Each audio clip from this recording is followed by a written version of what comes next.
Hi to all, welcome to the enlightenment academy. और हम फिर से हाजिर हैं अपनी एक नई वीडियो के साथ। आज के इस गला काट प्रतियोगिता में लोगों को अगर टिके रहना है तो उनका दिखना बहुत ज़रूरी है, क्योंकि वो दिखेंगे तो ही वो बिकेंगे। यह कोटेशन बिल्कुल भी गलत नहीं है अगर हम बात करते हैं नॉर्मली कि जो दिखता है वो बिकता है। आज जिस तरह का कंपटीशन है, जितने कॉम्पिटिटर आ चुके हैं बिजनेस में, उन लोगों का दिखना और बिकना बहुत ज़्यादा ज़रूरी है। कस्टमर को बांधे रखना एक अलग चीज़ है।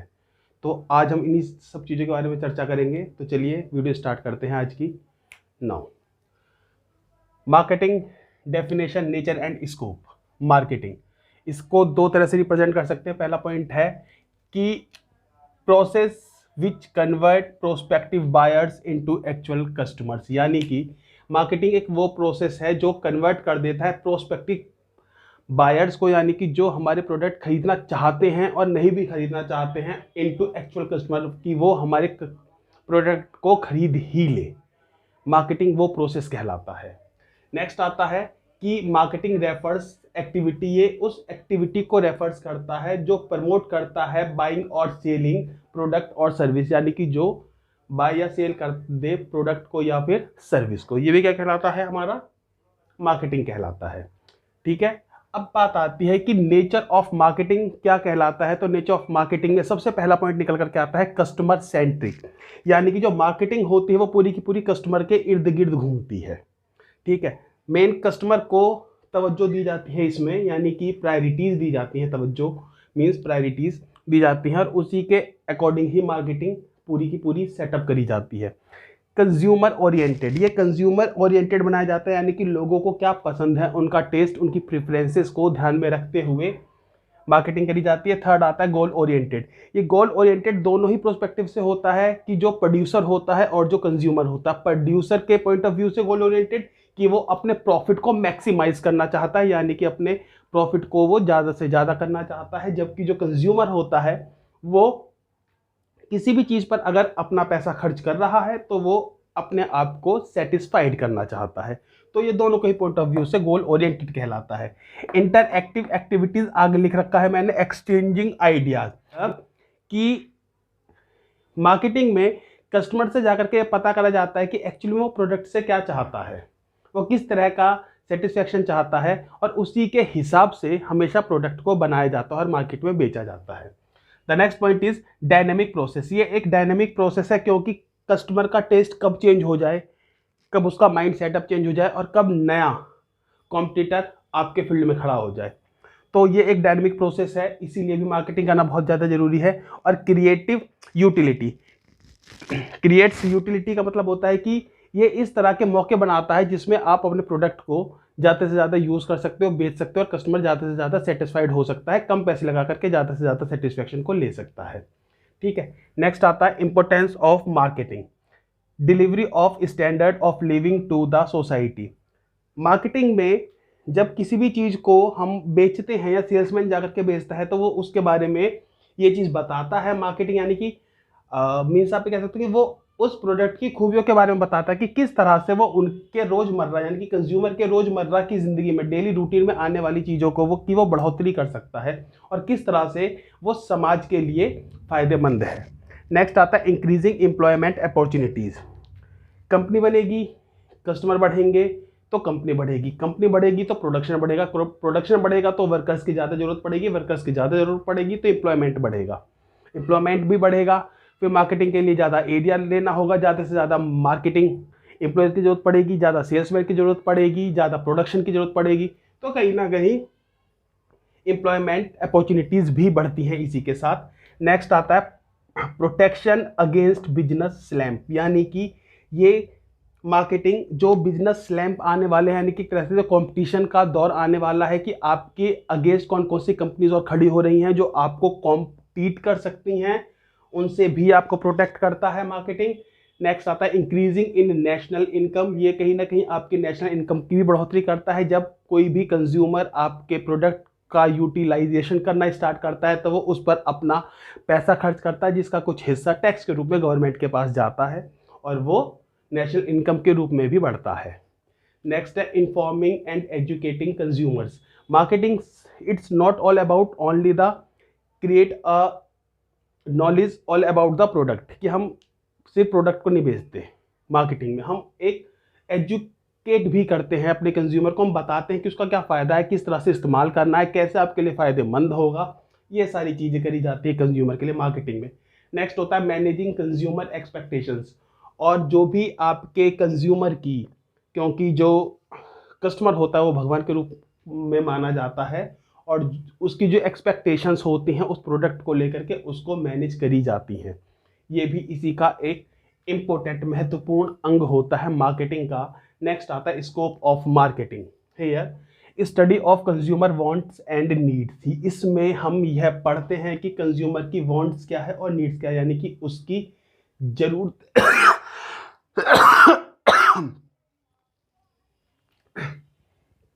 स्कोप ऑफ मार्केटिंग आता है, इसमें पढ़ेंगे हम study of consumer wants and needs. इसका मतलब कि कंज्यूमर की वांट्स क्या हैं और उसकी नीड क्या है। नेक्स्ट पॉइंट आता है study of consumer behaviour. Consumer का बिहेवियर कैसा है आपके प्रोडक्ट को लेकर के, वो क्या सोचता है, कैसे समझता है, किस क्वांटिटी में खरीदना चाहता है, किस कंडीशन में खरीदना चाहता है, किस प्राइस पे आकर के खरीदना चाहता है। प्रोडक्शन प्लानिंग एंड डेवलपमेंट, इस चीज़ को देखते हुए कि कंज्यूमर का बिहेव कैसा आपके प्रोडक्ट को लेकर के, उसी के अकॉर्डिंगली आप ये प्लान करते हो कि आपको का प्रोडक्शन, आपको प्रोडक्ट किस तरह का प्लान करना, कैसे बनाना है, कैसे नहीं बनाना, और उसकी कैसे डेवलपमेंट करनी है। प्राइसिंग पॉलिसीज़ भी आती हैं, यानी कि अब जो आप प्रोडक्ट बना रहे हो ऐसा ना हो कि वो सिर्फ एक हायर इनकम वाले लोगों को ही बिलोंग करे। जैसे आपने देखा होगा अक्सर जो चीज़ें मार्केट में बताई जाती है वो पैकेट पे होती है, 100 ग्राम में, 10 ग्राम में, 50 ग्राम में, 250 ग्राम में, 200 ग्राम में, आधे किलो में, 1 किलो में। तो अगर हम टाटा टी की बात कर ले तो वो इन पैकेट में उपलब्ध है। अब मान के चलिए कि मुझे नहीं खरीदनी 1 किलो की, मुझे नहीं खरीदनी आधी किलो की, मैं 100 ग्राम ले सकता हूँ, 50 ग्राम ले सकता हूँ। तो प्राइसिंग, क्योंकि मेरे पास जितना पॉकेट अलाउ करेगी मैं उस हिसाब से ले लूँगा, और बाकी जब जैसे जैसे मेरी जेब मेरे को परमिशन देती जाएगी बड़ा खरीदने के लिए, मैं उससे ज़्यादा ज़्यादा पैकेट खरीदने लगूंगा। एंड नेक्स्ट आता है डिस्ट्रीब्यूशन। हेयर द डिस्ट्रीब्यूशन मतलब कि जो हमारा डिस्ट्रीब्यूशन लेवल होता है, जैसे आपको पता है कि कंपनी से जाता है होलसेलर के पास, फिर होलसेलर के पास से जाता है डिस्ट्रीब्यूटर के पास, डिस्ट्रीब्यूटर के पास से जाता है रिटेलर के पास, रिटेलर के पास से जाता है शॉपकीपर के पास, और शॉपकीपर के पास से जाता है कंज्यूमर के पास। तो जो प्राइस कंपनी में कम होता है वो कंज्यूमर के पास जाते जाते उसके रेट बहुत ज़्यादा बढ़ जाते हैं। तो मार्केटिंग भी ये प्रोवाइड करता है कि डिस्ट्रीब्यूशन को वो कम से कम करना चाहता है, क्योंकि जितना डिस्ट्रीब्यूशन चैनल कम होगा कस्टमर को वो चीज़ उतने ही सस्ती मिलनी स्टार्ट हो जाएगी। नेक्स्ट आता है प्रमोशन। प्रमोशन यानी कि जो भी आपका प्रोडक्ट है आप उसका को प्रमोट कैसे करते हो, कैसे आप उसकी एड लगाते हो, आप डोर टू डोर जाकर के सेलिंग करते हो या पर्सनल सेलिंग करते हो या उसकी एडवर्टाइजमेंट देते हो, एटसेट्रा एटसेट्रा एंड एटसेट्रा, जो आज की डेट में चल रही हैं। नेक्स्ट है कंज्यूमर सेटिस्फैक्शन।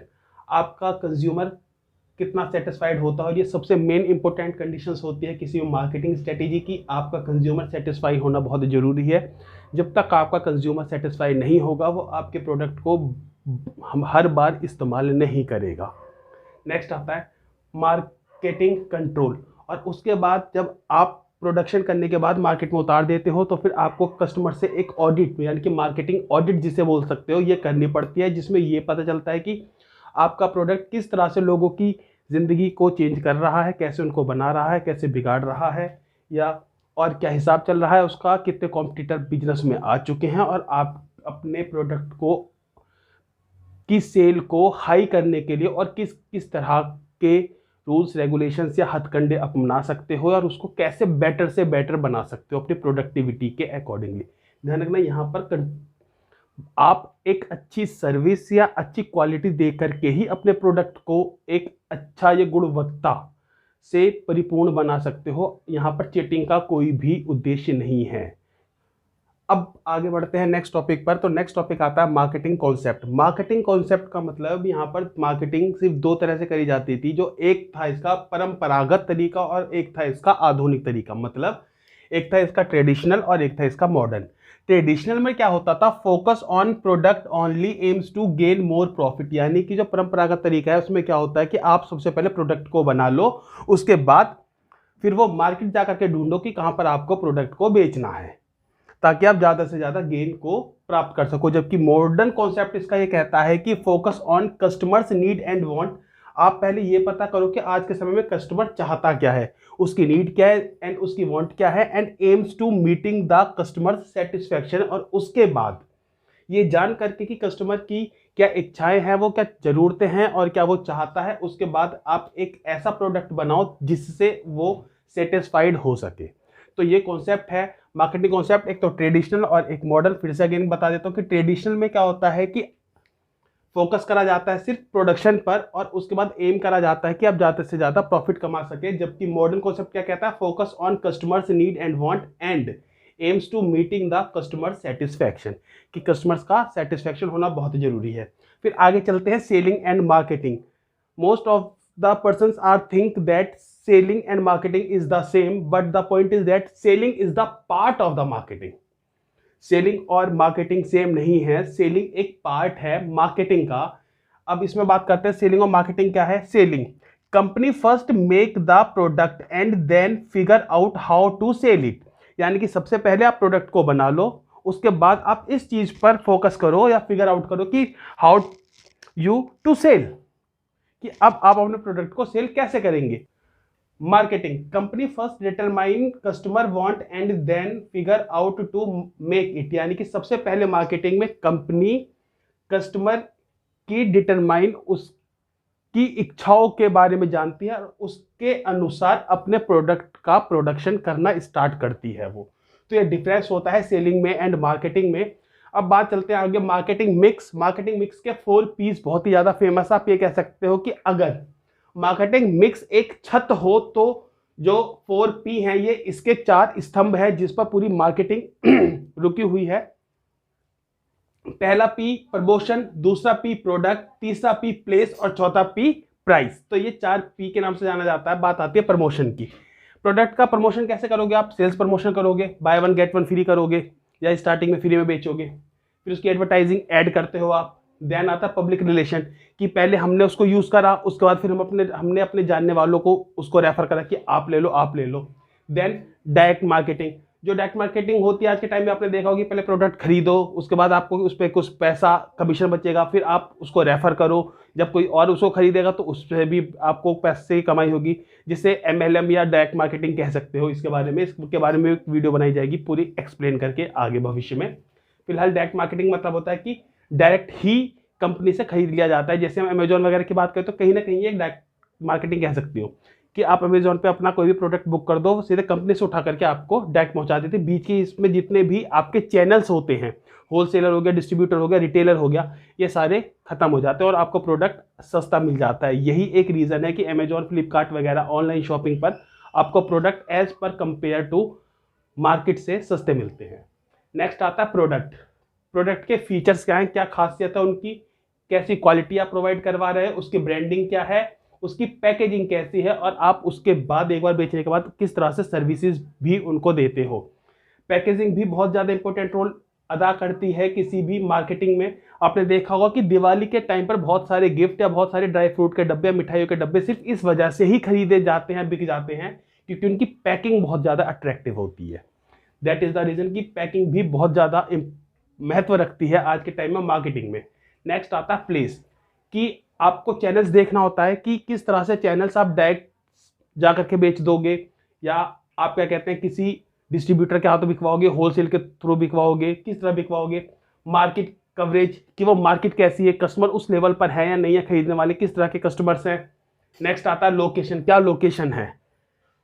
इन्वेंट्रीज, वहाँ पर क्या गोदाम की ज़रूरत है या नहीं है, कि आप स्टॉक में माल रखोगे या सिर्फ जितने की वहाँ पर बुकिंग आएगी आप उतना ही माल भेजोगे, ये सब देखा जाता है। एंड ट्रांसपोर्ट, सबसे बड़ी बात ट्रांसपोर्ट की वहाँ पर फैसिलिटीज़ है या नहीं है।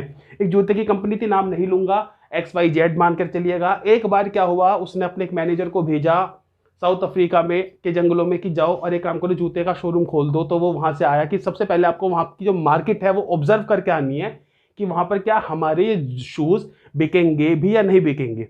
वो एक हफ्ते के बाद आया और उसने आकर के अपने मालिक से कहा कि सर वहाँ पर बिल्कुल भी नहीं चलेगा, क्योंकि वहाँ पे आदिवासी रहते हैं, वो नंगे पैर घूमते हैं। तो मालिक ने कहा ठीक है। उसके बाद फिर कुछ टाइम के बाद 3-4 महीने के बाद उसने अपने दूसरे एम्प्लॉय को वहाँ पर भेजा कि तुम जाओ और मार्केट देख करके आओ कि क्या पता कुछ चेंजेस हुए हों।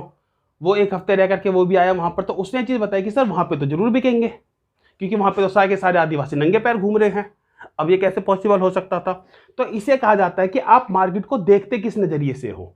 तो जब उस मालिक ने पूछा कि आप कैसे बेचोगे, तो उसने कहा ठीक है ना सर, एक काम करते हैं, पहले हम लोगों को फ्री में बांट देते हैं, सेल्स प्रमोशन करते हैं, 2-4 लोगों को फ्री में बांटेंगे, वो फ्री में जूते पहनेंगे, मार्केट जाएंगे और जंगलों में जाएंगे, उनके को आराम मिलेगा, जानवर नहीं काटेगा, कोई भी कीड़ा वगैरह नहीं काट सकता, उससे प्रोटेक्ट हो जाएगा, और कांटे वगैरह नहीं चुभेंगे, पत्थर नहीं चुभेंगे, पैरों में जल्दी दर्द नहीं होगा, बहुत ही कंफर्टेबल आरामदायक होगा। पहले फ्री में बांटेंगे, उसके बाद पैसे में बेचना स्टार्ट कर देंगे, और वहाँ पे तो भाई ज़्यादा प्रोडक्ट सेल्स होगी, क्योंकि सारे के सारे तो नंगे पैर हैं। तो ये तरीका होता है कि आप मार्केट कवरेज को किस तरह से देखते हो, ये बहुत ज़रूरी है। उसके बाद हमारा नेक्स्ट आता है प्राइस। प्राइस स्ट्रेटेजी, कि आप प्राइस की स्ट्रेटेजी किस तरह से करते हो अकॉर्डिंग टू मार्केट, डिस्काउंट भी किस तरह का देते हो, और देन है पेमेंट टर्म्स। पेमेंट टर्म्स कैसे देते हो? जैसे आज के टाइम में आपने देखा होगा कि मोबाइल से लेकर के हवाई जहाज तक सब चीज़ें कहीं ना कहीं इंस्टॉलमेंट पर बिकने लगी हैं। पेमेंट टर्म्स है कि आप अब दे दो, इंस्टॉलमेंट पे दे दो, और हर तरह की फैसिलिटीज़ प्रोवाइड हो गई हैं, अदर बैंक आ चुके हैं इसमें, तो आपका कहीं ना कहीं प्राइसिंग फैसिलिटीज़ भी प्रोवाइड करी जा चुकी है। तो ये 4 पीस हमारे प्रमोशन, प्रोडक्ट, प्लेस और प्राइस, ये हमारे आते हैं 4 पीस में। इसी के साथ हमारे इस टॉपिक के marketing definition, nature and scope के सारे पॉइंट कंप्लीट होते हैं। सिर्फ इसमें एक लास्ट पॉइंट बचता है जिसका नाम है मार्केटिंग एनवायरनमेंट। इसके बारे में पहले ही एक वीडियो बनाई जा चुकी है, जिसका लिंक आपको भी आई बटन में मिल जाएगा। आप उस पर जा करके क्लिक करके पूरी की पूरी बिजनेस एनवायरनमेंट या फिर मार्केटिंग एनवायरनमेंट की पूरी वीडियो देख सकते हैं। और तब तक आपसे मिलते हैं बहुत ही जल्द, तब तक के लिए जय हिंद।